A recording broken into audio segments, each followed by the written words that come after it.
Final question चल रहा है। एक गोलाकार कांच के बर्तन की एक बेलन के आकार की गर्दन है। एक गोलाकार बर्तन है, क्या कह रखा है?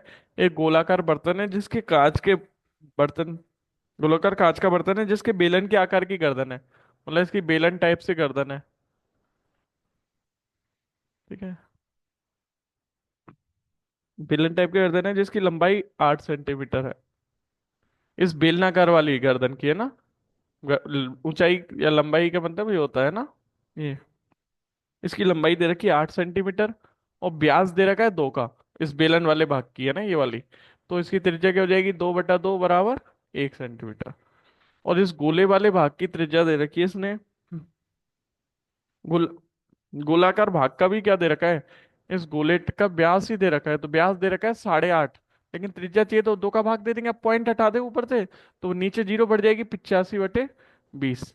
अब इसमें किसका भाग जा रहा है? 5 का भाग जा रहा है। 5 का, इसमें 5 एकम 5, 3 बचेगा 35।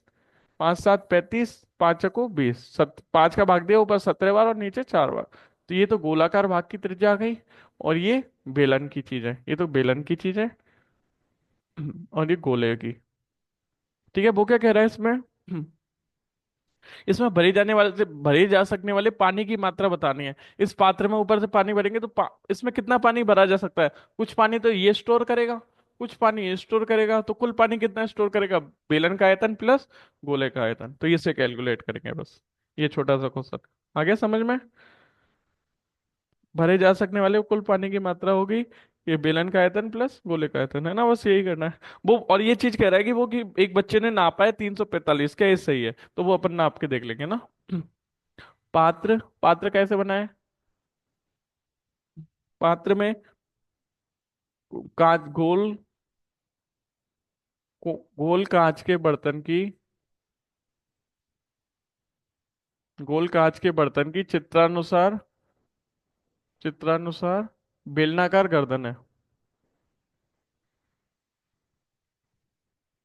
बेलनाकार गर्दन है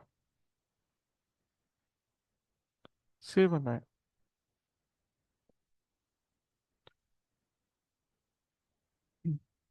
ठीक है, बेलनाकार कांच के बर्तन से बना है।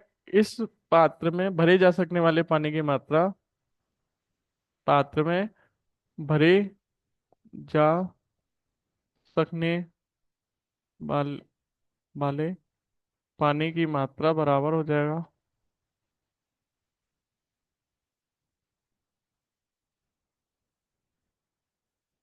भर जाएगा पानी की मात्रा माप करके बतानी है। ठीक है, मात्रा क्या हो जाएगी? गोले का आयतन प्लस बेलन का आयतन। गोले का आयतन प्लस बेलन का आयतन।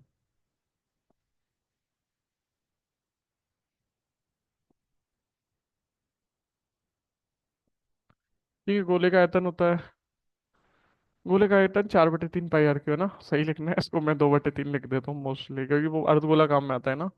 4/3 पाई। अब इसकी त्रिज्या कैसे डिनोट कर रहे हो? कैपिटल आर से तो कैपिटल आर क्यू, है ना? इसको ध्यान से करना, नहीं अपन कॉमन ले लेंगे तो फिर गलती हो जाएगी। और फिर बेलन का आयतन तो पाई आर स्क्वायर एच होता है। और एक चीज और होती है देखना, जब भी आप आयतन निकालते हो ना, तो आयतन के फॉर्मूले निकलते कैसे हैं? एक बेसिक सूत्र होता है, उसमें होता है आधार का क्षेत्रफल, जो भी चीज है, आधार का क्षेत्रफल इंटू ऊंचाई। ठीक है। आयतन कैसे आता है? आधार का क्षेत्रफल इंटू ऊंचाई। जैसे बेलन क्या होता है? बेलन का आयतन निकालेंगे तो बेलन ऐसा होता है, आधार में कौन होता है? वृत्त। तो वृत्त वृत्त का क्षेत्रफल मतलब आधार का क्षेत्रफल इंटू ऊंचाई कितने से डिनोट करते हैं? एस से। तो ये हो जाता है इसका ये। और फिर जैसे ये हो गया, ये इससे इसका निकला, ऐसे ही वो होता है कौन? जैसे आपने घनाभ पढ़ा था, तो घनाभ में आधार का क्षेत्रफल क्या था? L × B। और उसकी ऊंचाई क्या थी? H। तो ऐसे घनाभ का आयतन का निकला है ना। ठीक है। अब इनमें क्या क्या कॉमन आ रहा है वो ले लो। क्या 4/3 है? केवल पाई कॉमन आ सकता है, तो पाई को बाहर निकाल लो। 4/3 capital R Q plus R² H। ठीक है, ये हो गया। प्लस है ना ये बीच में। अब इसको कैलकुलेट करेंगे ऊपर ले जाके, रेज करेंगे थोड़ा सा। या फिर एक बार एक स्टेप तो आ ही सकती है, नीचे आ जाएगी, आ जाएगी। ठीक है, पाई की वैल्यू बता रखी है कि उसने कुछ ने? हाँ बता रखी है, 3.14। पाई की वैल्यू बता रखी है 4/3 आर क्यूब की वैल्यू रख दो। आर कितना है, कैपिटल आर 17/4। तो 17/4 3 बार, गुना 17/4 गुना 17/4 plus R square. Small R कितना है, एक। तो एक का स्क्वायर एक ही रहेगा, उसे लिखने की जरूरत ही नहीं। ठीक है। आर इतना ही है क्या? हाँ इतना ही है, ठीक है। तो एच लिख देते केवल, क्योंकि एक आएगा इंटू एच। एच कितना है, 8। ये देखो नीचे वाले चार थे तो नीचे वाला चार गया। ये गुना वाले कट जाते हैं, गुना में जो होते हैं ऊपर नीचे वाले से कट जाते हैं। ये वाले नहीं कटेंगे, ऐसे कि चार से 8 को काट दो, क्योंकि 4 और 8 आपस में गुना में या भाग में नहीं है ना, बीच में प्लस आ गया, ये नहीं कटेंगे। तो इधर से तो 8 आएगा, इन दोनों इन सबों को कैलकुलेट करते हैं। 17 और 17 इंटू 17। तो इसकी वैल्यू लिख रहा हूँ मैं ना, 17 इंटू 17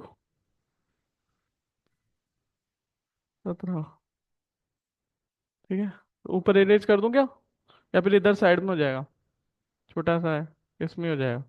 ठीक है। तो 3.14 तो बाहर चल रहा है। तो फिर देखो इस जगह, इन तीन ये आपस में गुना में वो अलग चीज है, ठीक है। तो उधर तो +8 आ रहा है, उसको तो लिख लेना दो। फिर 17 इंटू 17 करोगे तो आएगा 49 13।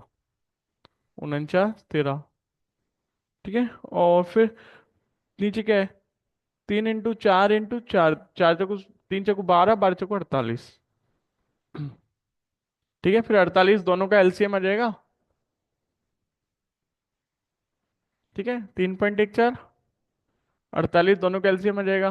तो अब बट्टे में 48, फिर 49 13, 8 को 48 इंटू 8 करेंगे, तो 8 8 64, 86 में गया। 8 चौको 32 और 6 38।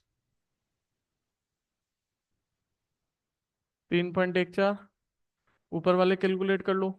4 और 3 7, 8 और 1 9, 3 और 9 12, 5 5297/48।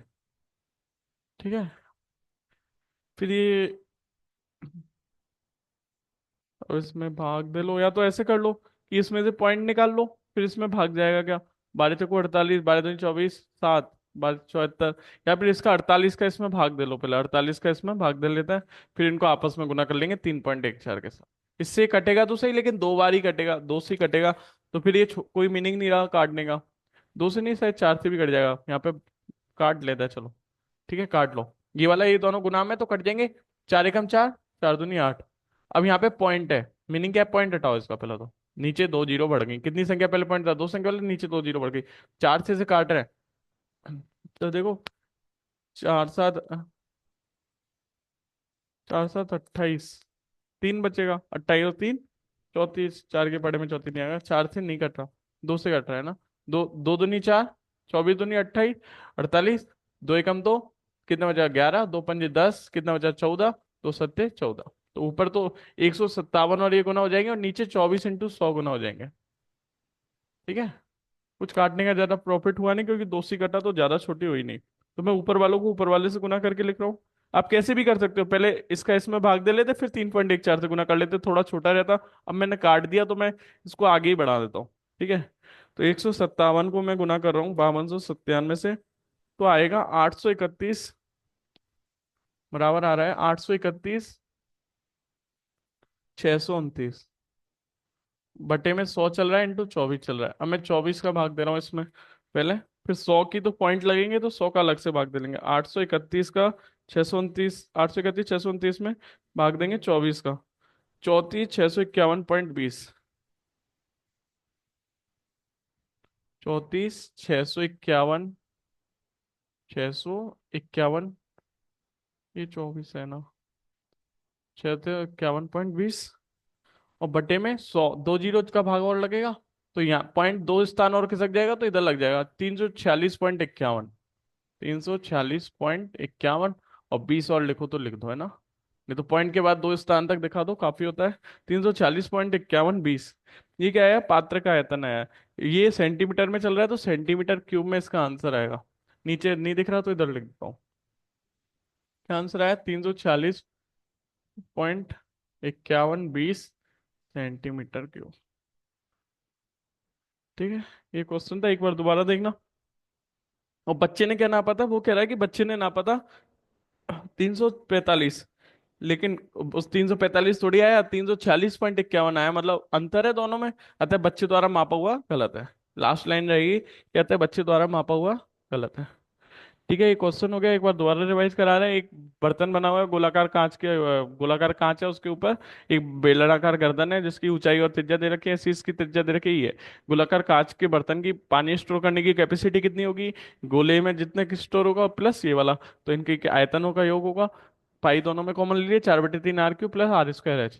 पाई की वैल्यू होती है 3.14, 4/3 R³ आर कितना है, आर निकल के है कैपिटल 17/4, तो 3 बार प्लस 1 × 8, आठ आर कितनी थी स्मॉल, स्मॉल एक 1, 1 का स्क्वायर 1 × 8, ठीक है। तो ऊपर 4 से 4 कट गए, 17 × 17 × 17 करोगे तो 49 13 आया, 4 × 16 48 ये आया, +8, 48 एलसीएम आ गया दोनों का, तो 48, फिर 48 × 8 384, 384 और ये जोड़े तो 5297/48, ठीक है। अब मैं 48 और ये काटने का ट्राई किया, मैंने सोचा और भी कट जाएगा पर कटा ही नहीं, और इसका पॉइंट हटा दिया, तो पॉइंट यहाँ पे था, पॉइंट नीचे आया तो दो संख्या, दो नीचे नीचे 2 जीरो बढ़ गई।